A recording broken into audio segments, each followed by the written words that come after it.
माझ्या विरोधामध्ये कट रचला जातोय, कारण तर मी गरिबांसाठी काम करतोय.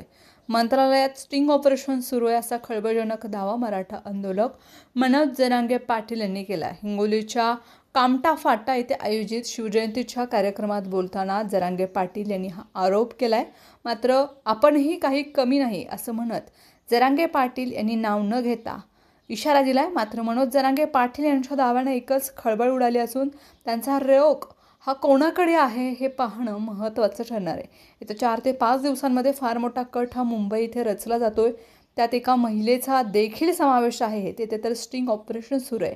मात्र आपण ही काही कमी नाही, आपली देखील यंत्रणा कामाला लागली आहे. कट का रचला जातोय, तर मी फक्त गरिबांच्या लेकरासाठी काम करतोय म्हणून.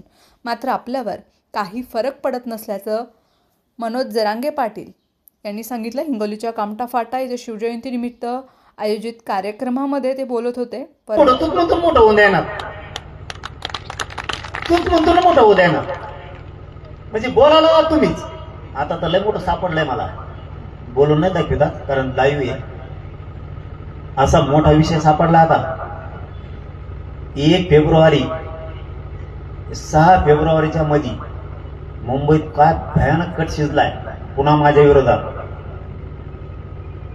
त्याचं कारण स्टिंग ऑपरेशन सुरू आहे, त्याच्यामुळे मी बोलत नाही.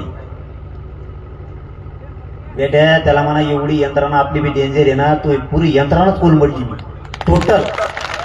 त्या दिवशी तुला माहीत होईल की हे स्टिंग ऑपरेशन आता सुरू आहे, त्या दिवशी तुला वाटण ही चेला सोपा नाहीये, कट्टर मावळा आहे मराठ्यांचा.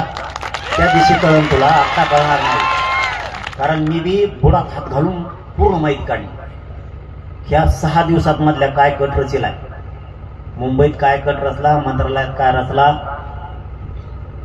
आणि काय बोलणं चालू आहे आणि हे पुढं कुणी घातलंय.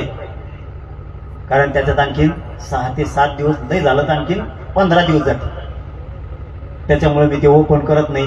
नसतात त्यांच्या तपास यंत्रणेला अडचणी मध्ये ते फुल तपास घेतात. लय मोठं ऑपरेशन एक सक्सेस होणार आहे. त्यांनी माझ्या विरोधात जे षडयंत्र पुन्हा एकदा रचलंय ते मला त्याच्याच लोकांनी येऊन सांगितलंय पाठीमागच्या आठवड्यात म्हणतो मी तुम्हाला. मी लगेच सगळी यंत्रणा कामाला लावली. खरं आहे का बघा. आणि ते अर्ध जवळपास खरं होत आलं. मला त्याच्यावर बोलायचं नाही, कारण त्या मीडियाला त्याला लगेच ब्रेकिंग होणार आहे आणि पुन्हा तपास यंत्रणेत खिळ पडत. त्यामुळे तुम्हाला फक्त क्ल्यू दिलाय मी थोडासा की ते अंधारात जावं कट शिजितोय, पण ते मला माहित होतेच. आता कुठं करायचं, आता रेस्ट हाऊस नको, आता तिकडं म्हणजे तिकडं कुणी बी येतं ना, लोक मंत्रालयात कुणी येतं जातं, आलं असं कशाला बी असं दाखवायचं. पण यांचं तिथं पण काय शिजलं, तिथं एक बाई पण होती त्यांच्यासोबत. हे काय शिजलं हे पुढं मला तिथंच बसलेल्या एक जणांनी येऊन सांगितलं. मीडियात काय वाईट द्यायच्या ठरल्या तेही मला त्यांनीच सांगितलं. माझ्या विरोधात कोण बोलते तेच. त्यांना काय शिकविलं त्यांनीच मला सांगितलं. जो माझ्या विरोधात लोकांना पुढे घालतोय तेच लोक त्याला धोका देते, ध्यानातच आहे नाही. तुमच्या कळालं मी काय म्हणतोय, फक्त मला क्लिअर सांगायचं नाहीये आता.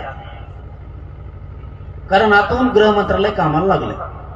कारण हे लहान विषय नाही. पुन्हा एकदा त्यांनी तोच कट रचायचा प्रयत्न केलाय, पुन्हा एकदा.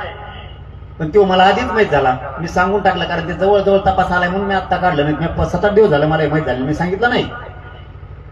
आता उगं थोडं राहिलं म्हणून मग मी लवचिक सांगून द्या. कमून हे माझ्या राऊंड कट रचतात माहितीये का, मी फक्त तुमच्या गरीबाच्या लेकराचं काम करतोय म्हणून. गरीब मराठा मोठा होऊ नाही, मी संपलो.